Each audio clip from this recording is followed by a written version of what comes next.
The night it happened, the wind moved across the plains like it was carrying secrets, bending the tall grass low and whispering warnings no one wanted to hear.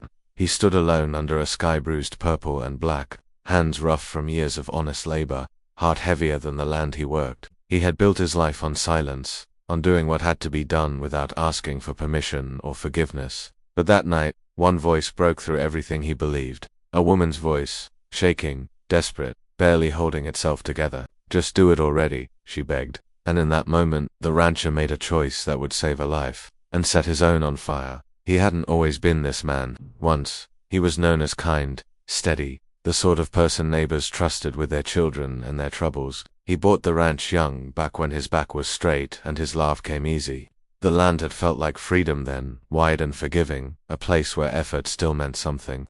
He married, built a small house by hand, planted trees that grew alongside his children. But life has a way of sanding people down. A sudden illness took his wife, slow and merciless. Hospital bills swallowed savings. Friends stopped visiting because grief made them uncomfortable. The ranch didn't stop needing him just because his heart was broken, so he kept going, day after day, teaching himself how to survive in a world that no longer felt fair. By the time she came into his life, he was already tired in a way sleep couldn't fix. She arrived like most broken people do, not loudly, not dramatically, but quietly, with a borrowed truck and a suitcase that looked heavier than it should have been. She said she needed work. He said he needed help. That was how it started. Two strangers pretending not to notice each other's pain. She worked hard, harder than anyone expected, learning the rhythms of the ranch, the way the animals moved, the way the land changed moods. At night she'd sit on the porch steps, staring into the dark, as if something out there was waiting for her to blink. He didn't ask questions at first. The ranch had taught him that everyone carried ghosts, and most people didn't want them named. But little things added up. Bruises she tried to hide, the way she flinched at sudden noises, the panic that crept into her eyes whenever a car slowed near the gate. Slowly, without planning to, he started to care. Not romantically, not yet. It was something deeper and more dangerous: responsibility. He felt it every time he handed her a paycheck, every time she thanked him like he was doing her a favor just by treating her like a human being. The truth came out on a night much like the one it all ended on. Storm clouds rolled in fast, trapping them indoors as rain hammered the roof. The power went out, leaving them with lantern light and the sound of thunder shaking the walls. She broke then, words spilling out like she'd been holding them back for years. She told him about the man she ran from, a man who wore authority like armor and cruelty like a hobby. Someone who knew how to stay just within the lines of the law while destroying everything he touched. Someone who had promised her that if she ever left, he'd make sure no one believed her. The rancher listened, jaw tight, hands clenched so hard his knuckles burned. He'd seen bad men before, he'd even lost things because of them. But hearing it laid out like that, seeing the fear still alive in her, lit something dangerous inside him. He wanted to fix it, to end it, to do what the law never seemed to do for people like her. But wanting and doing were two different things, and he had spent his life choosing the quieter, safer path. Weeks passed, then months. The ranch felt almost peaceful again. She laughed more. The bruises faded. He started imagining a future that didn't feel so empty. And that was when the past found them. A black SUV at the gate. Men in uniforms. The sound of boots on gravel. He knew before she said anything. He saw it in the way her face drained of color, and the way her hands shook so badly she dropped her coffee.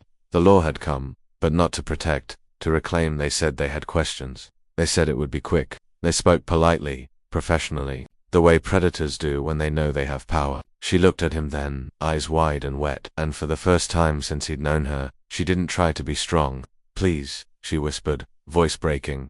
"Just do it already. Don't let them take me." Time slowed. Every lesson he'd ever learned about rules, consequences, right and wrong crashed into each other. He knew what they wanted. He knew what would happen if he refused. He also knew what would happen if he didn't. The rancher thought of his wife, of the nights he'd begged the universe for mercy and gotten none. He thought of the land, of all the times it had demanded sacrifice and rewarded honesty. And he realized that sometimes doing the right thing didn't look clean or legal or safe. What he did next would be argued about for years. Some would call it bravery, others would call it madness. He didn't think of it as either. He acted on instinct, on love he didn't know he was capable of anymore. In the chaos that followed, lines were crossed that couldn't be uncrossed. A man who had never raised his hand in violence did something irreversible to stop a greater evil. And when the dust settled, the woman was free. For the first time in her life, freedom came at a price. Sirens echoed across the plains. The law returned, this time without smiles or polite words. They tore through his ranch like a wildfire, seizing records, torching his reputation, threatening everything he had left. Headlines painted him as a monster, a criminal hiding behind a cowboy hat. People he'd known for decades crossed the street to avoid him. The bank called in loans. The state froze his assets. It felt like watching his life burn while being told he deserved it. She wanted to run. She begged him to come with her, but he stayed. He told her some people pay so others don't have to. He told her she deserved a life untouched by fear, even if his ended in chains. The last time he saw her, she was crying, but standing tall. That mattered more to him than any verdict. Prison stripped him down to essentials. No land, no sky, no animals depending on him. Just time, and memories, and the slow work of forgiving himself for surviving when so much had been taken. He met men inside who had never known kindness, men who assumed the world was cruel because it always had been to them, and slowly, without realizing it, he became what he once was, someone steady, someone others leaned on. He told stories of the ranch, of dawn breaking over open fields, of second chances that didn't come easy but were worth fighting for. Years later, when he walked free, older and thinner and scarred in ways no one could see, he returned to land that barely remembered him. The house was gone, the trees were taller, but the wind still whispered. And waiting at the fence was a woman with strength in her eyes and peace in her posture. She had built a life, she had spoken the truth publicly. The man who haunted her had finally faced justice, undone by his own lies. None of it would have happened without the choice made on that dark night. They didn't speak at first. They didn't need to. Some bonds are forged in moments words can't reach. The rancher understood then that redemption doesn't erase the past. It gives it meaning. His life had been burned down. Yes, but from the ashes grew something honest, something real. Proof that one act of courage, even when it costs everything, can ripple outward and change lives you'll never fully know. If this story moved you, if it reminded you that doing the right thing is rarely easy but always powerful, take a moment to like this video and subscribe to the channel. Because stories like this matter. They remind us that even when the law fails, even when the world turns against us, our choices still define who we are. And sometimes, when someone begs us to just do it already, the bravest thing we can do is listen and act no matter the cost.